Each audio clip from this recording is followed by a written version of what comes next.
Welcome, everybody. My name is Sherston Pugh, and I'm an Associate Director of the Negotiation and Conflict Resolution Program in Columbia University School of Professional Studies. Welcome to our January NECR Alumni Career Deep Dive.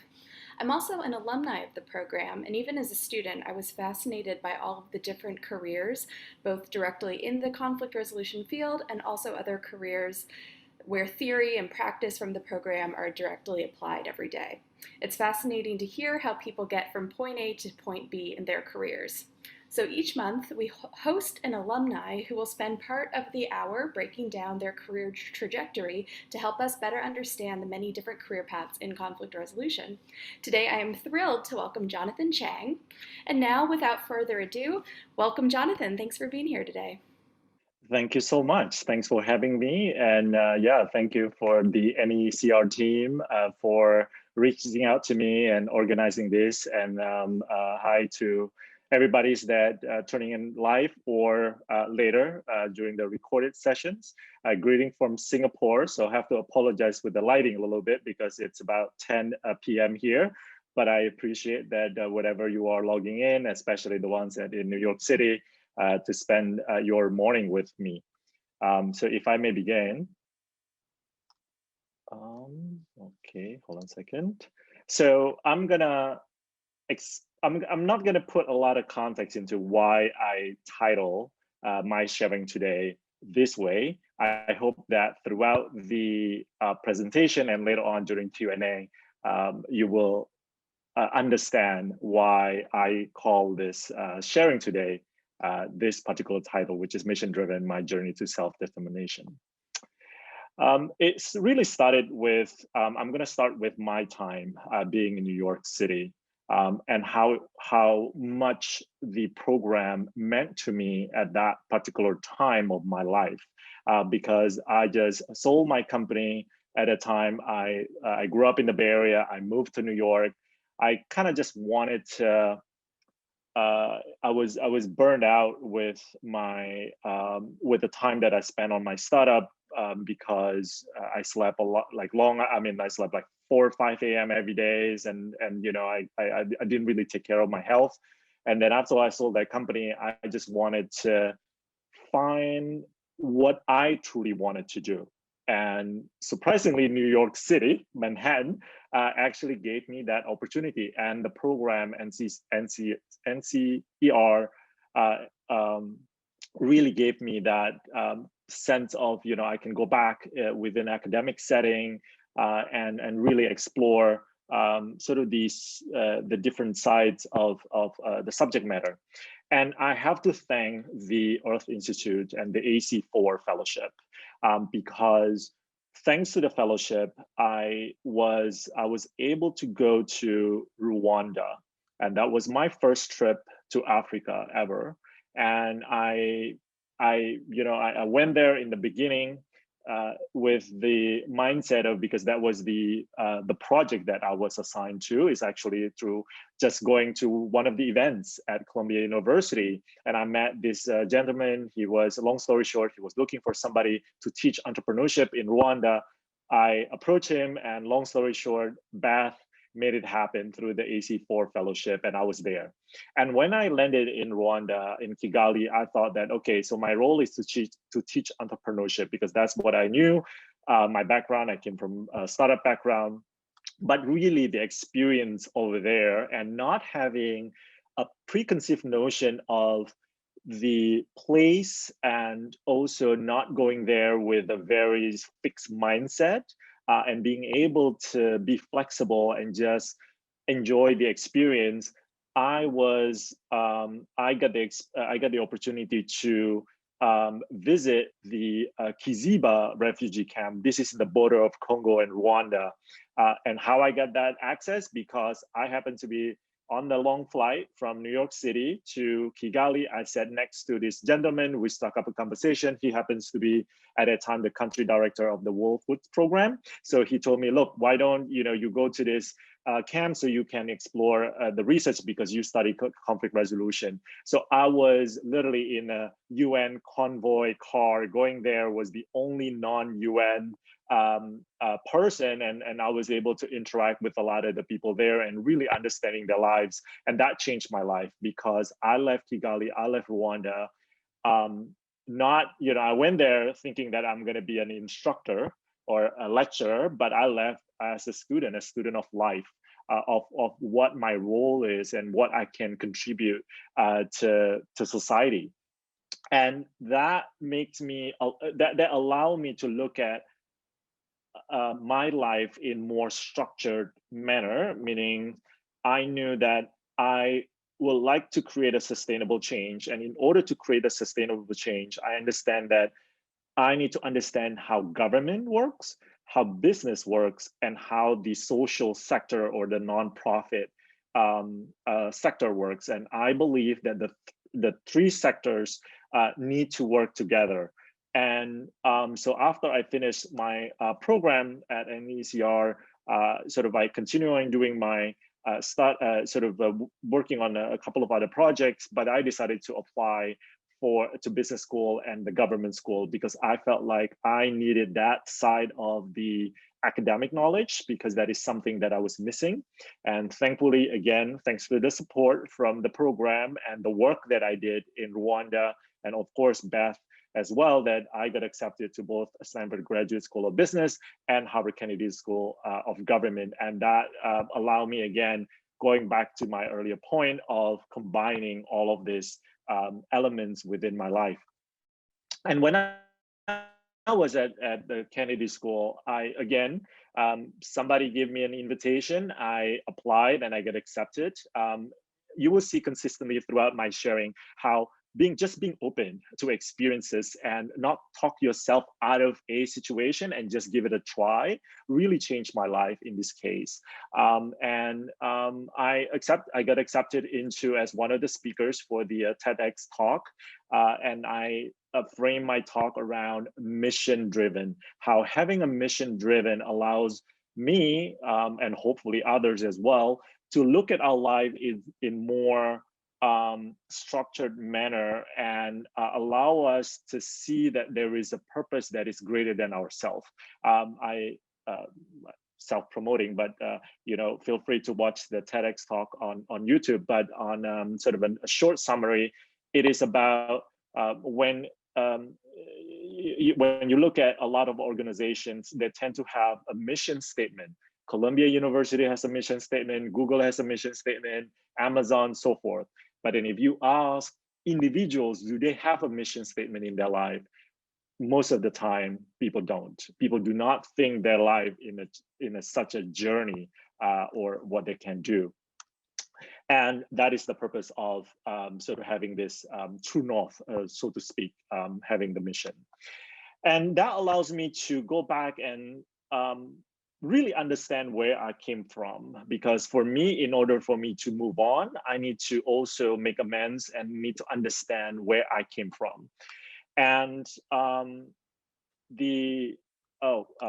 the slide didn't come through, but my family originally from a small city in the southern part of China. They migrated to Southeast Asia, Singapore, Indonesia. I was born in Indonesia and then I moved to the States when I was young. I grew up in the Bay Area before living in New York and so forth. So understanding that our family, the history, the historical journey of my people, for example, because we're part of an ethnic minority in China, we're part of that, we were always being prosecuted. We used to be in the north for hundreds of years, and then we're slowly moved to the south because that was the reality of our people, and to the point where we couldn't go south anymore because we're literally at the south of China, and a lot of people started boarded ships and going all over the place, and some of them went to Southeast Asia. For example, Singapore, where I'm currently based, the founder of Singapore, Lee Kuan Yew, I'm sure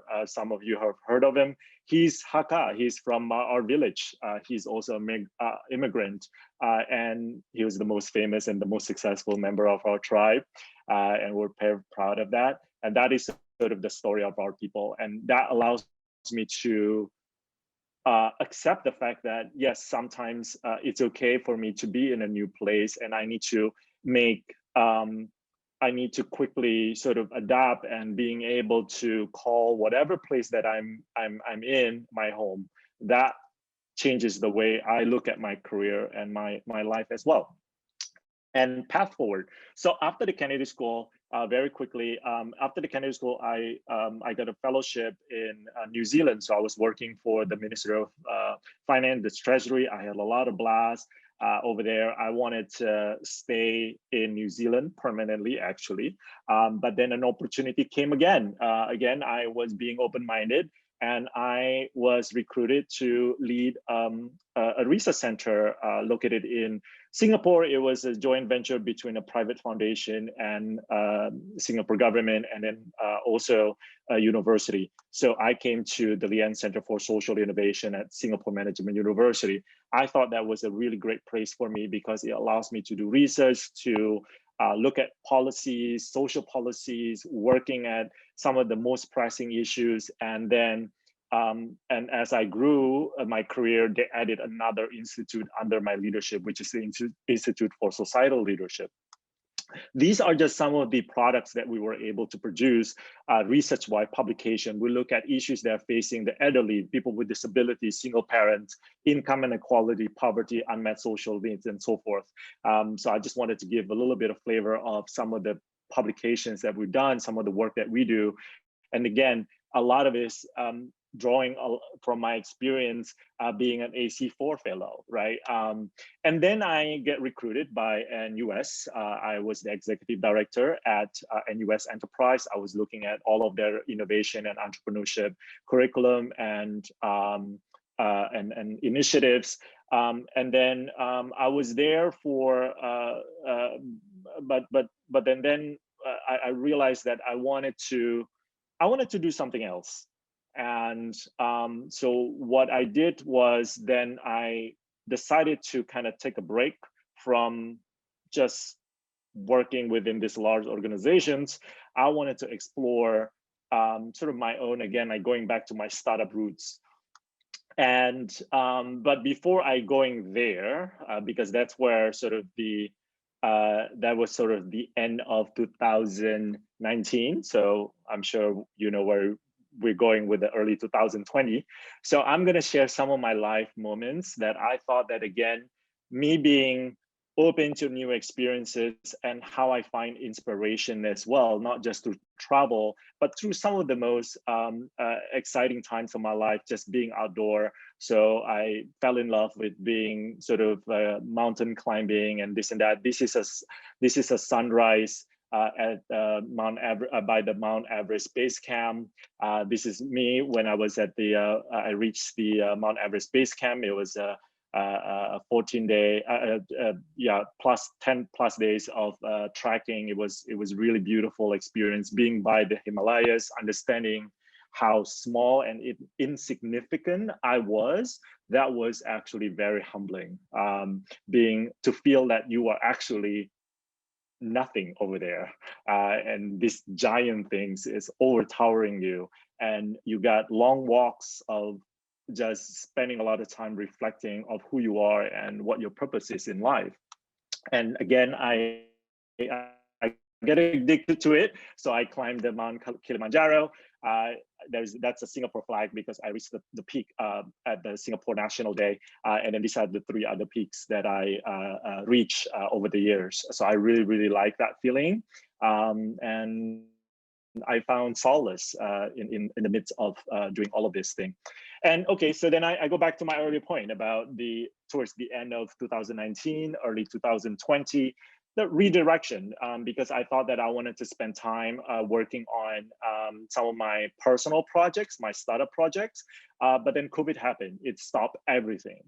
And that is when I realized that I wanted to do something where I can channel my passion. And my passion is in public policy and how I want to drive using public policy to create change, or before I wanted to create change, but then now I wanted to assist as much as I can in within especially the education sector, because I know a lot of people had to switch from regular in-class interactions to learning remotely. Now, in places like Singapore or United States, or even some of the bigger cities, that is perhaps not as challenging. I'm sure it is still a challenge, but in a place like Indonesia, where it is a massive country, over 70 or close to 17,000 islands spread all over the country, it is quite difficult. So then I took on an advisory role. I was appointed to advise the Minister of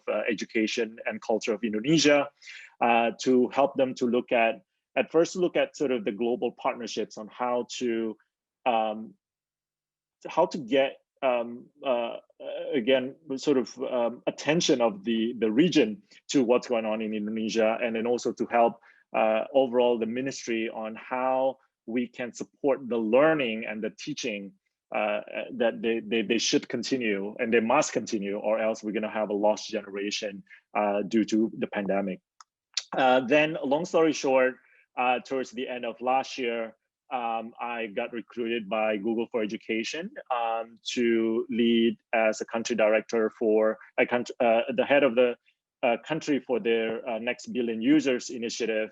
Next Billion Users initiative is basically Google look at the largest, some of the largest emerging markets: Indonesia, Mexico, Brazil, and Nigeria, and basically and India. So I'm assigned to lead the effort in Indonesia, again, to look at digital transformation at the national scale. We're talking about tens of millions of teachers and students having access to Google Chromebooks and the software, the G Suite, Google for Education software. And again, trying to assist as much as we can so that people can continue their learning. So I'm going to close out very quickly, because again, I want to spend more time having an interactive conversation rather than doing a monologue here. But I would like to close out with a couple of key takeaways that I have gathered through the program and NECR, or just my life experiences up until this point. Is that we often come up with, or we often have this idea. I'm not talking about, I know people like, oh, I need a bright idea. Not really. You could have just any idea, a faint idea, doesn't matter. But I realized that I need to reach out. I need to put myself out there. I need to create a collaborative environment in which I can empower others, I can be a resource for others, and at the same time, I can receive support from others as well. And this is the we part is so important. And together we can create, hopefully we can create a long-lasting, actionable thing, so we can address whatever issues that we want to address, and hopefully because of that, we can create a sustainable change. I mean, we've seen it around the world, right? From the pandemic to the Black Lives Matter movement, and then the Me Too movement, and so forth. I mean, all over the world as well, that the power of action, the power of people coming together, and the social justice issue and so forth. And I think that is about conflict resolutions. It is about how you negotiate on things, right? So the negotiation, conflict resolution is not about just us having the skills, but on how we can together create that change. And the last part is, just like my TED Talks, I would like to sort of turn the table around, and perhaps this is a little bit of homework for everybody that is watching this either live or in the recorded session, is perhaps I would like to invite all of you to think about what is your mission, and what you can see yourself do, and what makes you sort of get up in the morning and be sort of that have that drive. Let's think about it. I think that perhaps could give a little bit more guidance on your career and life. Certainly it has been for me. It gives me this guidance on what I can do and what I wanted to do, and what I can also assist others do. And that's it. I'm gonna close it, the presentation. Thank you. Thank you so much. And I clearly oversimplified at the beginning when I said point A to point B. I think we have a lot of other letters in there as well. But thank you for that really wonderful overview. And I have a couple of questions that just Sure. came up for me. But so we're going to rewind a bit back because I'm really interested in. You talked about when you're still in the Bay Area, when you were leaving your business, which sounded rather exhausting. And then you went to a conflict resolution program. What was it? What led you there? Because there are a lot of, I think, paths that one can go when they're at that Yep. point in their life. So I'd love to hear more about that. Yeah, a couple of things, right? One is when I picked what I wanted to study, I wanted to make sure that these are the skills that are transferable, because uh, look, I don't come from a place in which I feel that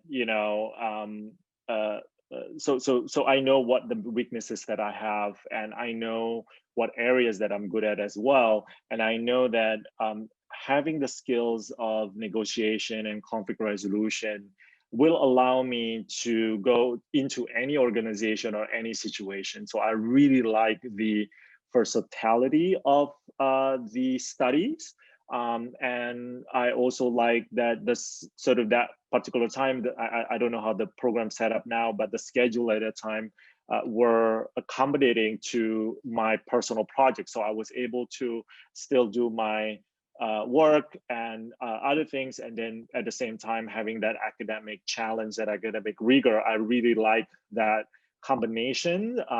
So that sort of how I connected to the program, and then of course after meeting Beth, and it just Beth has this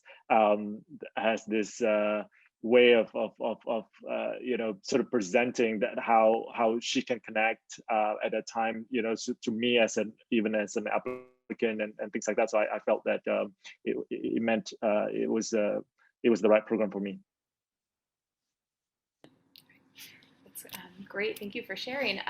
And you did talk. You already mentioned briefly about the negotiation and conflict resolution skills, and that you learned in the program. And were there any other areas of focus, or were there any classes that really stuck with you that you think of, or that you can, or skills that you still use today? Can you tell us about that? Yeah, I mean, look, I think overall the classes on just the foundation classes actually is to me it's quite insightful, but in particular about the concept of mediation. So I even went into further. So I at that time I took a bus from New York to Cambridge, because Harvard Law School has a program on the program on negotiation. So I thought that I wanted to kind of combine what I study at Columbia with there, and I like that. I like that concept of being able to mediate a situation, being able to remove myself from the issue and try or not try and be neutral, and mediate the situation, looking at from different perspective, really understand the interests, right? So not just the position of the people and all of these things. I found that work fascinating. It's something that I've consistently been doing. I mean, as a manager, as a leader, you will you will find yourself in a situation in which either your team members don't get along, or there is a conflict that you yourself need to resolve. Although when the conflict is involving yourself, sometimes it's a little bit harder, because it's always harder to see things when you are one of the parties versus you are the party that is trying to mediate the situation. But at least these concepts stay with me for yeah, I mean, all of the concepts, negotiation, conflict solutions. I mean, I see myself as one of the best fundraisers in my organizations. I Because I approach it not from the position. I don't go to somebody and say, I need 100,000, I need 200,000. What can you? No, I want to understand what kind of value we can create together, and from that value, then we can think about options. So that to me is an important lesson from the program. That's great, thanks. And you talked during your presentation about saying yes to invitations and that type of openness because you never know where that might lead. But is that something that you've always done, or did this develop throughout your life? Can you talk more about that? No, not really. I think I was, to be honest with you, I think I saw myself as quite um I was quite conservative as far as like risk averse and in my a lot of my choices. But really, when I was in New York and then just this opportunity, being leaving, like sort of leaving the comfort zone that I was in, right? So I grew up in the Bay Area. So my mother and my sisters, they are there. So it's quite a comfortable place for me, and to be able to leave that and go somewhere where I'm I didn't really know a lot of people and I had to figure things out on my own. Sort of that allowed me to be.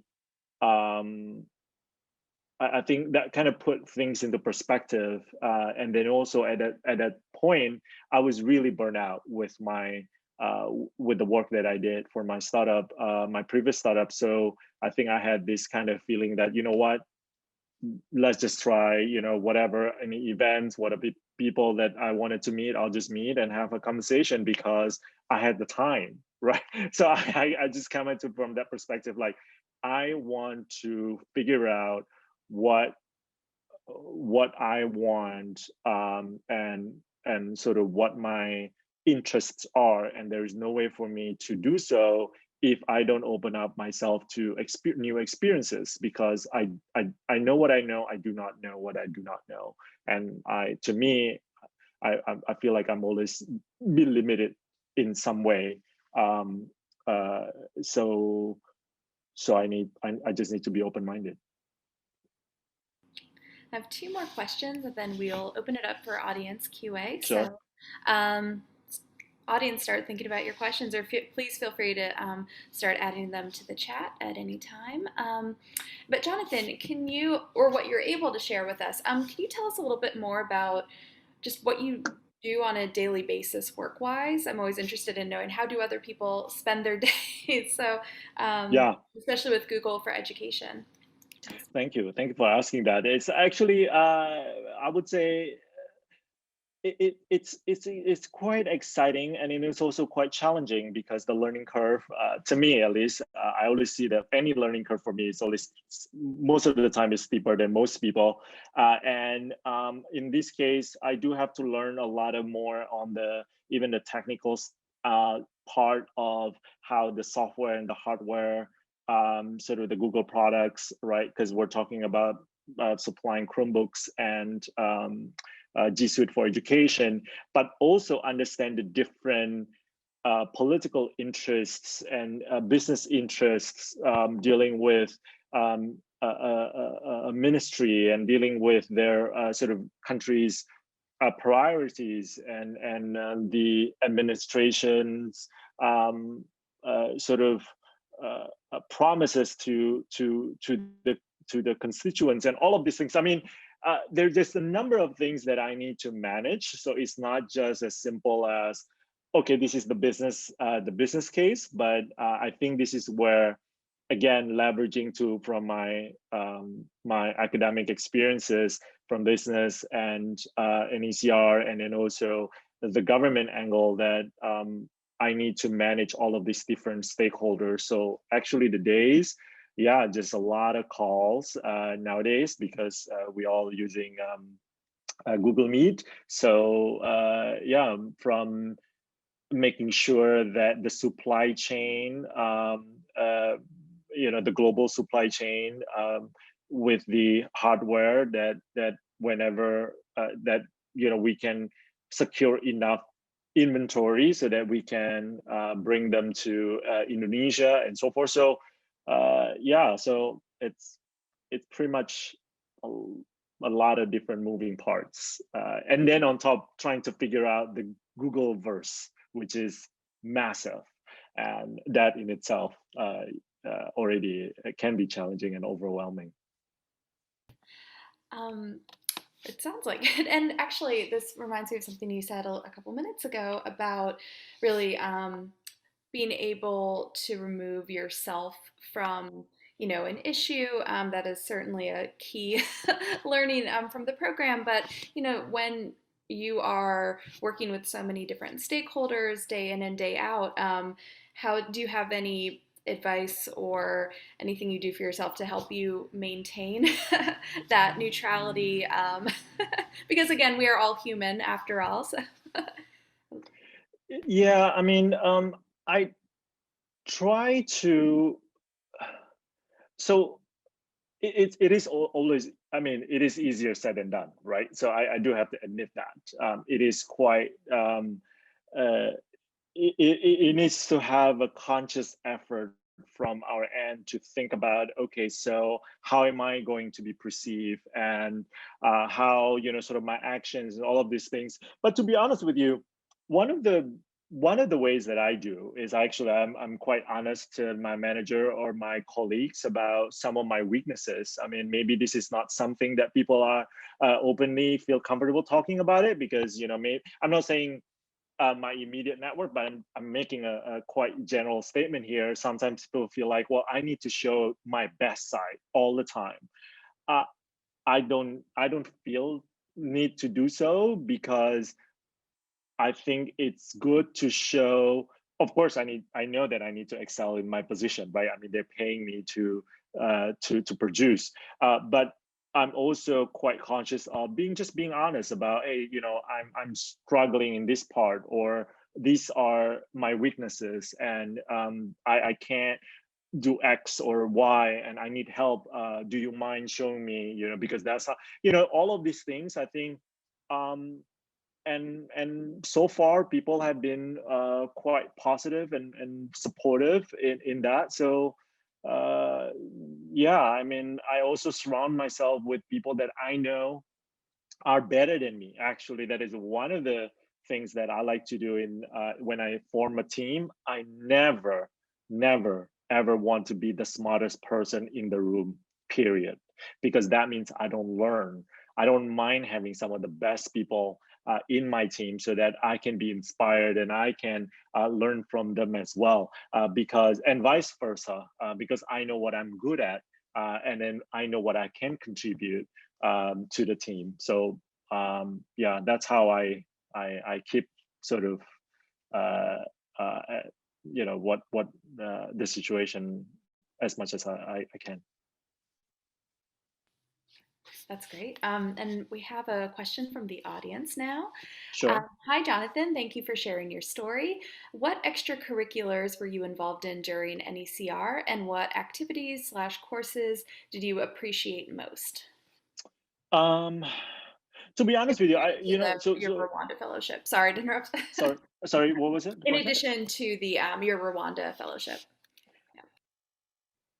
So I have to say that was the highlight of my time, because it was such a well. Again, my time in the program was a lot shorter, and so that was really the highlight. I mean, I couldn't ask for a better support from Bath and AC4, and just being in Rwanda and all of that. I really like.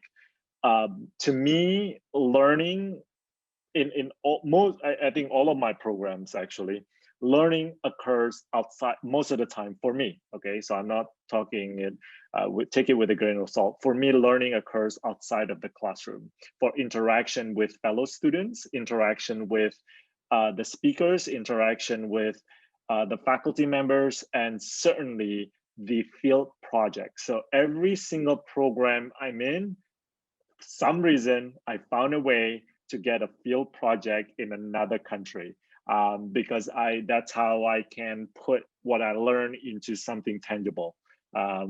Yeah, so I always had a lot of fun that way. Great. Thanks. And how did you sell to your future? Excuse me. How did you sort of sell your future or possible employer on your master's degree, or maybe how did you explain it or communicate it? Actually, or did you? I mean, never. I mean, nobody ever kind of asked. I mean, it's look at the end of the. You mean like the NECR I think so. masters or Or how did you communicate your master's degree in conflict resolution? If you ever did during a job interview, or no? you ever talk about it? Nobody ever asked. Okay. I Did think you people ever bring up? just. Oh, sorry. Uh, no, I think it's look at some point.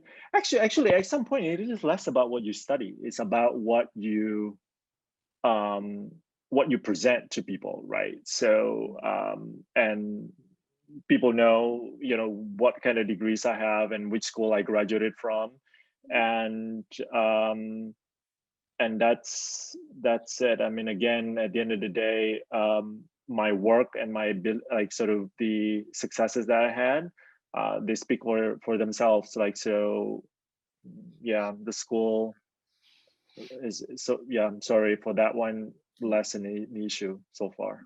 Sure. And you've spoken a bit about this already, but can Oh, you? yeah. Oh, Sorry. Can I? Sorry, just very quick. Perhaps also because of the industry that I was in, right? For the longest time, I was in academia. In academia, having a lot of master's degree program is not an issue. I mean, I have people like yeah, so people have like all the PhDs and all of these things. I mean, so it's actually quite is acceptable. So that makes sense. yeah. And can you talk a little bit more too about the impact that you can make in society in general, and in a company where you work, after having been part of the NECR program? Um, well, uh, again, I think I'm going back to the point that the skills and the experiences and the knowledge that all of you are getting from the program, they're really transferable because I've been to sort of a number of industry, a number of sectors, and a number of situations, right, from startup to investment and all of these things, negotiating with deals and this and that. So I would say that that is the contribution. That is how you create value for yourself and for the organization, is understanding the fundamental on how you can negotiate, but not in a win-lose situation or zero-sum game. I'm sure you all are learning that in your class, but it's a win-win situation. I do not approach sort of my negotiation situation like negotiating a deal is like, oh, how much value I can extract from this. No, I actually invest a lot in personal relationships with a lot of the organizations, the people that I work with. To me, personal relationship, uh, they're high on my priority list, because at the end of the day, a business deal, it might or might not happen, but the friendships and the relationships, it stays. And then also sometimes they can see that you are being authentic and you're being genuine in your approach, and they know that you are not just connecting with them because you need their money, but that you are genuinely wanted to provide value to their projects and so forth. So that's how I see it. That's how I approach my fundraising strategies, through is it through some of the concepts that I learned from the program.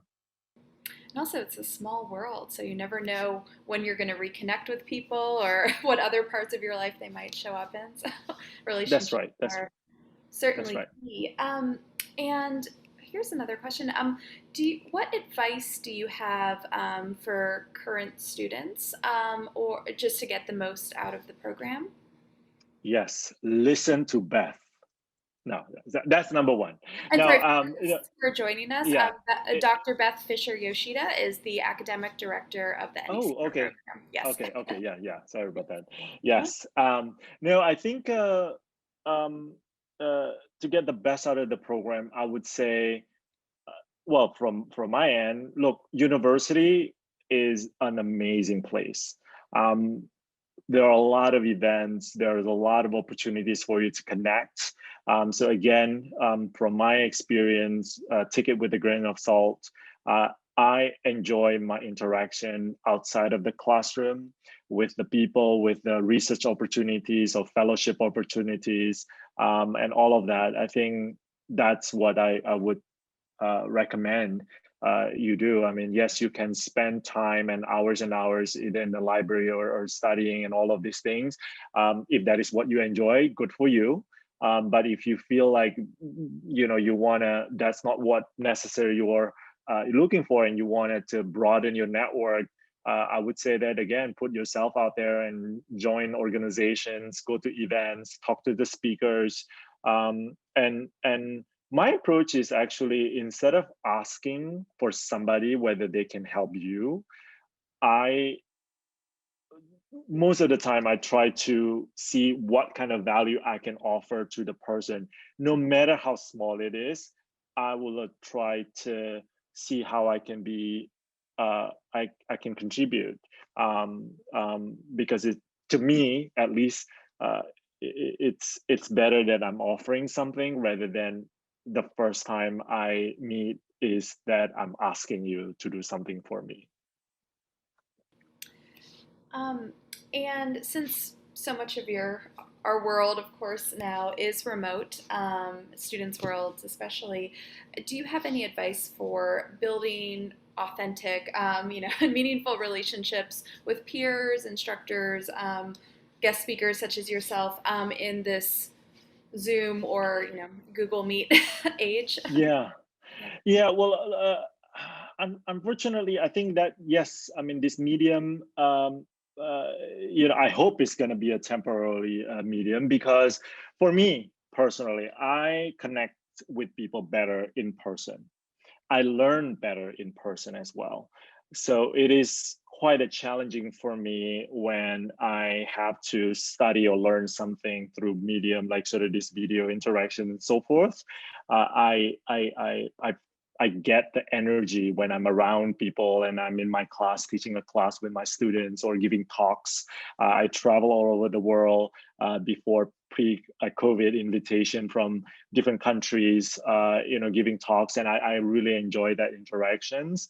But at the same time, this is the reality that we live in now. So I would say that try to reach out to people. Now, the good thing about the video conferencing so far is that there are things that used to be quite difficult to do, now it's easier. For instance, maybe it would have been difficult to have me to come in to be a guest speaker in the event, because either, you know like I had to fly out to all the way to New York to do that, or I just have to have happen to stop by New York. But then now it doesn't matter, right? I can just dial in from Singapore. So that makes the connection and networking, um, perhaps it's a little bit easier, because you can connect to people.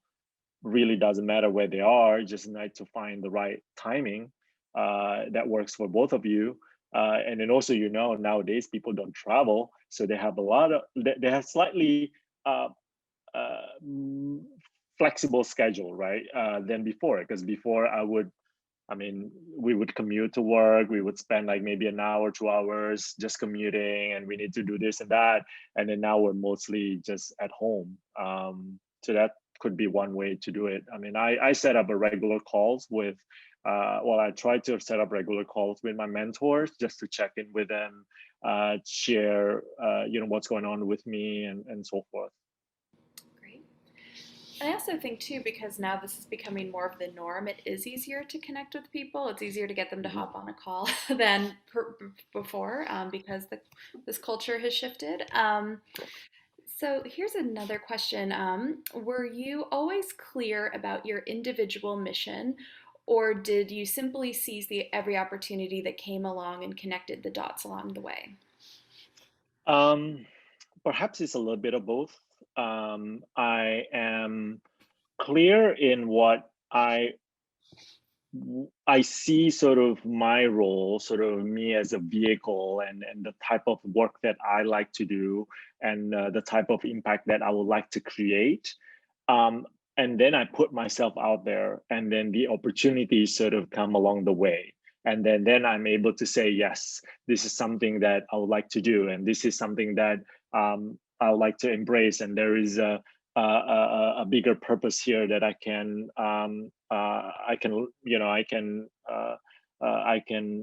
learn from and things like that.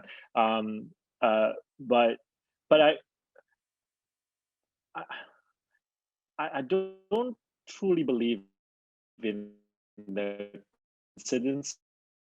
I do believe that things sort of there because the type of energy, the type of authenticity that you put it out there, that people recognize that, and then people drawn to you, and they would like to give you opportunities.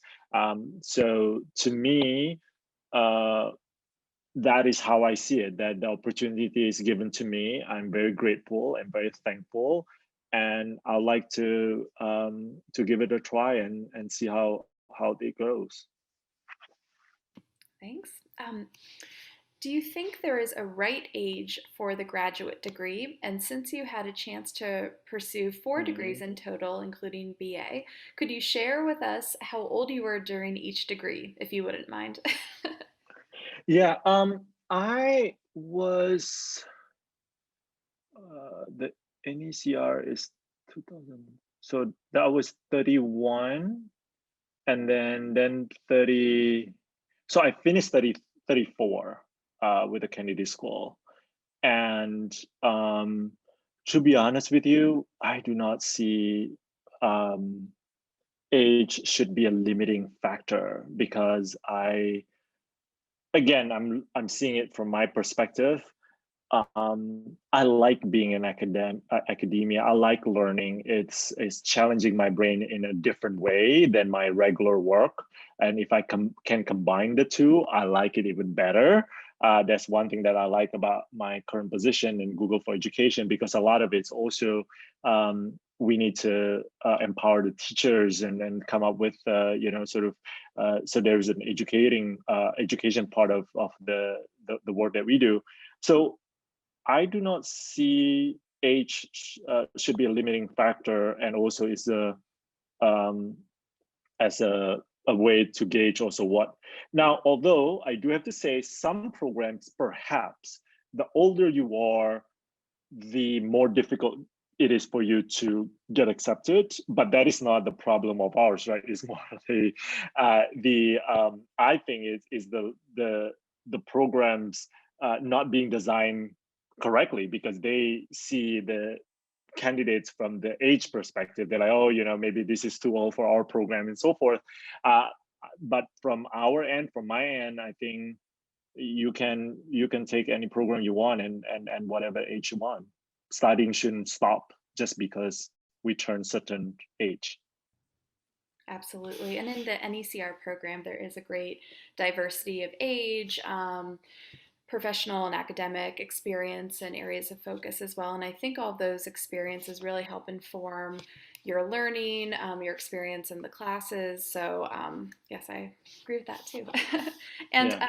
we have a capstone question. And for those who might not be as familiar with the program, the capstone is a culminating thesis that all students put together, present in order as one of the graduation requirements of the program. So, could you Yes. tell us a little bit about your capstone project, what you did, and why? So my capstone project was built upon my trip to Rwanda. That was part of the research that I did. I ended up looking into how conflict resolution can be used as a tool. Entrepreneurship, in this particular, social entrepreneurship can be used as a tool for conflict resolution. That was drawn upon my interaction with my students when I was there.